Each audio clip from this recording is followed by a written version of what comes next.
The final bus of Route 375. The story happened on the bleak night of November 14th, 1995 in Beijing, China. An old man, some also say an old woman, was waiting at a bus stop at the midnight, picking up a conversation with the only other person at the stop, who was a quiet young gentleman.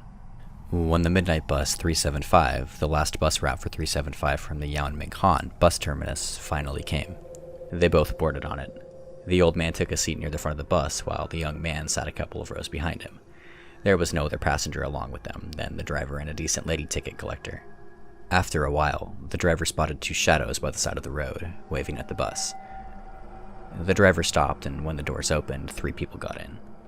There were 2 men who were supporting a third man between them, holding him up by his shoulders. The man in the middle was looking disheveled, and his head was bowed.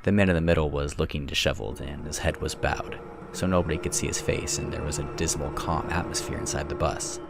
Shortly after that, the old man picked up a fight with the young man under some silly pretext of stealing his wallet. The altercation escalated, and the bus driver forced them both off the bus. When they got off the bus zoomed away. The old man was no longer angry, and he told the young man that he had saved their lives. Because the new 3 passengers did not have feet and were floating, they were not living people, he said. After that, they went to the nearest police station to report this event, but nobody believed them. But the very next day, the bus company issued a statement. Last night, the final bus for Route 375 has vanished along with the driver and ticket lady. The police immediately chased down the old man and the young man, who were assumed to be mentally ill when they tried to raise the alarm earlier, and they were both interviewed on the news.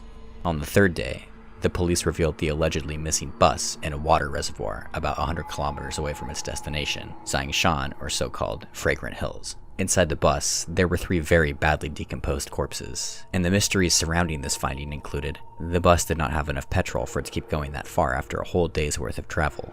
The police found that the petrol tank was filled with fresh blood instead of petrol. The corpses found were too decomposed for just 48 hours. Even if it was the summer process of decomposition, would not be this quick. An autopsy confirmed that there has been no intentional meddling with the bodies. The police went through all the security camera tapes set up for the various entrances to access the reservoir, but have found nothing out of the ordinary. To this day, it remains an unsolved mystery.